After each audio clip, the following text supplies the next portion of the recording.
Hello guys, welcome back to our channel. पिछले episode में हमने देखा था कि हाइन की माँ हाइन को डिवोर्स एग्रीमेंट का पेपर भेजती है जो हिनवू के रूम से मिला था। अब हाइन को हिनवू की सच्चाई पता चल गई थी। हाइन हिनवू को अपने फ़ोन पे वो कागज़ दिखाती है। हिनवू कुछ नहीं कह पाता और वो अपनी गलती मान लेता है। यहाँ पर हाइन का हिनवू से ही भरोसा टूट जाता है। हाइन हिनवू से पूछती है, तुमने ये कब लिखा था? हिनवू हाइन को बताता है कि जब वो एक दिन कुछ कहने के लिए हाइन के रूम पे आया था। हाइन उससे कहती है कि तुम डिवोर्स लेना चाहते थे, लेकिन जब तुम्हें पता चला कि मैं मरने वाली हूँ तो तुम रुक गए। हिनवू भी इसका हाँ में जवाब देता है। हाइन ये सुनकर हैरान हो जाती है और वो रोने लगती है। हाइन उससे पूछती है, क्या तुम तब से मुझसे झूठ बोलते आ रहे हो? हिनवू कुछ नहीं कह पाता।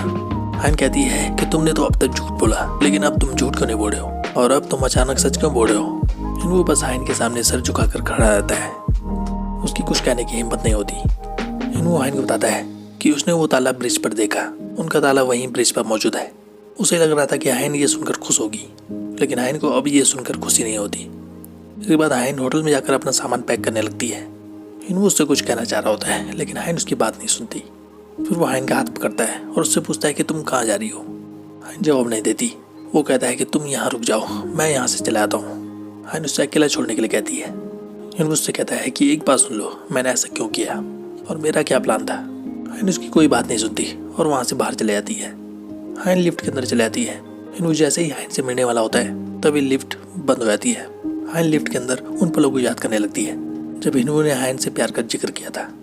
हाइन को ये सोचकर अफसोस होने लगता है और जब हिनवू ने हाइन की जान बचाई थी। हाइन जब लिफ्ट से बाहर आती है तो वो खुद को सड़क पर पाती है। हाइन देखती है कि सामने से एक तेजी से कार आ रही है। वो कार तभी मुड़ जाती है। हाइन को समझ नहीं आता कि वो रोड पर कैसे पहुंच गई। उसके बाद हाइन की तरफ जैसे ही बड़ा ट्रक आ रहा होता है तभी हिनवू हाइन का हाथ खींचकर उसे अपनी तरफ ला देता है और उसे गले लगा देता है। हिनवू हाइन पर गुस्सा करने लगता है। वो हाइन से कहता है कि तुम्हें इस तरह से अकेले बाहर नहीं घूमना चाहिए। वो हाइन को अंदर चलने के लिए कहता है। वो हाइन से कहता है कि मेरी बात एक बार अच्छे से सुन लेना, उसके बाद तुम जो कहोगी मैं करूँगा। हाइन कहती है, तुम एक बार फिर ऐसा करोगे तो मैं तुम्हें माफ़ नहीं करूँगी। उसके बाद वहाँ से हाइन अकेले ही जाने लगती है। वहीं दूसरी तरफ हाइन का भाई वो ये सुनकर हैरान था कि उसका जीजाजी ऐसे काम कर सकता है, यानी कि धोखेबाजी का। और सुचोल को लग रहा था कि हिनवू का कोई साथ दे रहा है। ये बात वो अपनी वाइफ से कहता है। उसकी वाइफ ये सुनकर हैरान हो जाती है। वो एक पल के लिए डर जाती है। उसे लगता है कि शायद सुचोल को उसके बारे में पता चल गया है। वो पूछने लगती है उस पर्सन के बारे में। सुचोल कहता है कि उसकी बुआ। सुचोल बताता है कि उसकी बुआ आजकल उसके काम में टांग अड़ा रही है और वो कुछ अजीब बातें करती है। सुचोल अपनी बीवी को बताता है कि उसने कुछ दिनों पहले उन्हें अकेले बात करते हुए सुना था। और यहाँ पर दिखता है कि सुचोल वहाँ पर मौजूद था जब हाइन की बुआ हिनवू का वेट कर रही थी। और उसने हिनवू से कहा था कि तुमने हाइन को अकेले जाने क्यों दिया, क्योंकि उस दिन हाइन विदेश चली गई थी अकेले। सुचोल ये देखकर हैरान था कि उसकी बुआ रो रही है। सुचोल को लग रहा था कि शायद वो उस दिन एक सीक्रेट प्लान डिस्कस कर रहे थे। उसकी बीवी सीक्रेट प्लान के बारे में पूछती है, लेकिन सुचोल को पता नहीं था। दूसरी तरफ दिखता है कि हाइन जब हॉस्पिटल में मौजूद होती है तब डॉक्टर हिनवू को बताता है कि हाइन का ट्रीटमेंट पॉसिबल नहीं हो पाया क्योंकि वाइट ब्लड सेल नहीं बन पाए। इस वजह से टाइम लग सकता है और इसमें कुछ कह नहीं सकते कि हाइन ठीक हो पाएगी या नहीं। इसके बाद जब हॉस्पिटल से वो दोनों जा रहे होते हैं, हाइन ये सोचकर बहुत दुख हो जाती है कि उसका ट्रीटमेंट नहीं हो पाया और शायद ही आगे हो पाएगा। हाइन अब हार मान चुकी थी। उसे लग रहा था कि उसका इलाज अब पॉसिबल नहीं हो पाएगा और वो मर जाएगी। हिनवू फिर हाइन के पास जाता है। वो उससे पूछने लगता है, क्या तुम इसके बारे में कुछ नहीं करोगी? हाइन उसका जवाब नहीं देती। फिर वो हाइन का हाथ पकड़ता है। वो उससे पूछता है, क्या तुम मुझे डिवोर्स भी नहीं दोगी? वो कहता है कि अगर तुम डिवोर्स देने के बजाय इसका इलाज करोगे तो मुझे ज़्यादा खुशी होगी। हाइन को समझ नहीं आता कि हिनवू क्या कह रहा है। वो फिर कहता है, क्या तुम ऐसी हालत में मुझे जाने दोगी? वो हाइन को सच्चाई बताने लगता है। वो कहता है कि मेरे लिए तुम्हारे साथ रहना बहुत मुश्किल हो गया था। वो हाइन से कहता है कि तुम इस तरह का नाटक मत करो जैसे तुम्हें कुछ पता ही नहीं था। वो हाइन को याद दिलाता है कि हाइन उस वक्त किस तरह की इंसान थी और उस वक्त हिनवू का हाइन के साथ रहना कितना मुश्किल था। हिनवू कहता है कि अगर मैं ऐसा न करता तो फिर से मुझे तुम्हारी फैमिली का गुलाम बनना पड़ता। वो बताता है कि वो वहाँ से भागना चाहता था सिर्फ इस वजह से। वो बताता है कि जब वो हाइन के साथ रहता था तो उसे ऐसा लगता था कि वो जेल में मौजूद है। हाइन को ये सुनकर गुस्सा आने लगता है।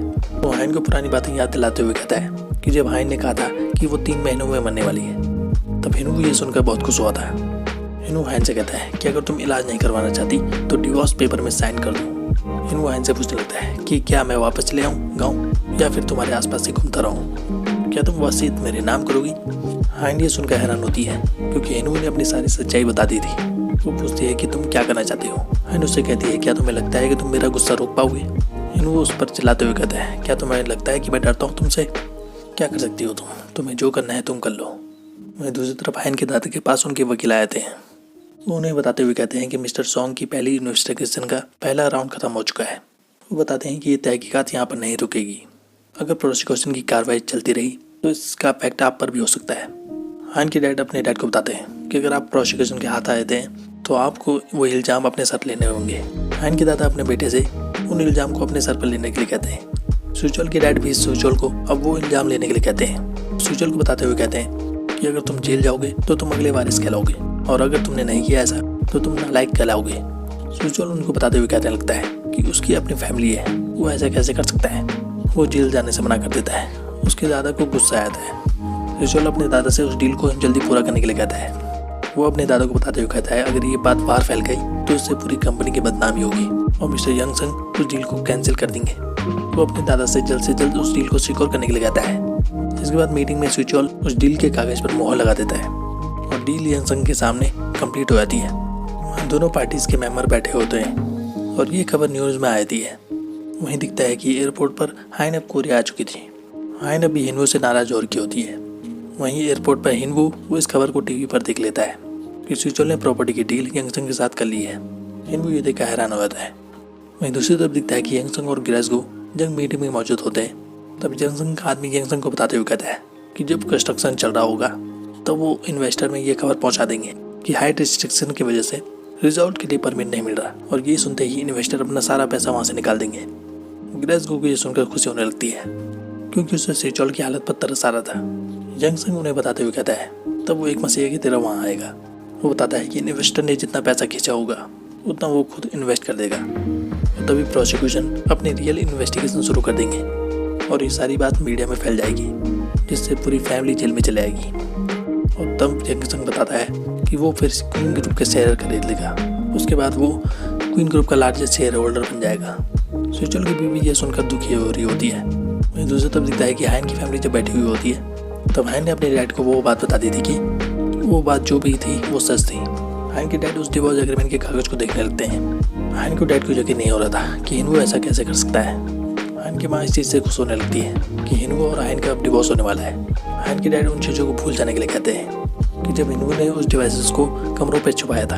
हाइन के दादा ये सुनकर गुस्सा होने लगते हैं। हाइन के डैड कहने लगते हैं कि हिनवू ने ऐसा कैसे किया कि वो उनकी बेटी को डिवोर्स दे देगा, लेकिन सुचोल को ये बात सही लगी थी। हाइन के डैड को लगता है कि शायद हिनवू का अफेयर चल रहा है। वो बताते हैं कि वो इस चीज़ की छानबीन करेंगे। हाइन उन्हें बताती है कि इस चीज़ की करने की ज़रूरत नहीं है, ऑडिट टीम इस चीज़ का पता लगा लेगी। वो बताती है कि हिनवू डिवोर्स के बाद कंपनी छोड़कर चले आएगा। वो बताती है कि उससे पहले उसकी सारी जानकारी निकालनी पड़ेगी जिससे हिनवू के फंड का पता लग सके। वो आगे बताती है कि हिनवू जितने के भी कॉन्टेक्स्ट में है उन सब का वो पता लगाएगी। अगर उसे कुछ भी ऐसा पाया जाता है फिर वो उसके खिलाफ बहुत सख्त कदम उठाएगी। वो खड़ी उठ जाती है। वो बताती है कि जो भी करना है वो खुद करेगी। वो किसी को भी बीच में ना आने के लिए कहती है। फिर हाइन उस कागज को लेकर वहाँ से चले जाती है। वहीं दूसरी तरफ दिखता है कि हिनवू अपने दोस्त के पास चले आता है। हिनवू का दोस्त हिनवू की कार के बगल में मौजूद होता है। वो हिनवू का हालचाल पूछ रहा होता है लेकिन हिनवू कुछ नहीं कहता। उसे लग रहा होता है कि हिनवू ने सब कुछ ठीक कर दिया है। हिनवू फिर जूसंग टैग में जाता है। वो दरवाजे में देखता है कि क्लोज का पर्चा लगा हुआ है। हिनवू फिर अंदर झांकता है। उसे अंदर कोई नहीं दिखाई देता।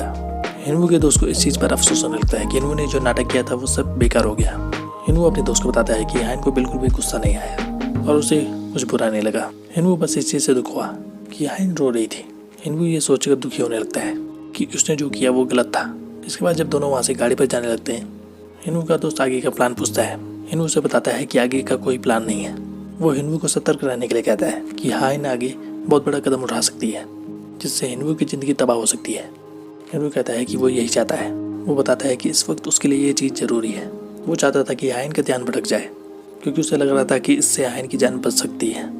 इसका अगला पार्ट देखेंगे हम नेक्स्ट वीडियो में। तो आज के लिए बस इतना ही। ऐसी वीडियोस देखते रहे हमारे चैनल पे। Thank you so much.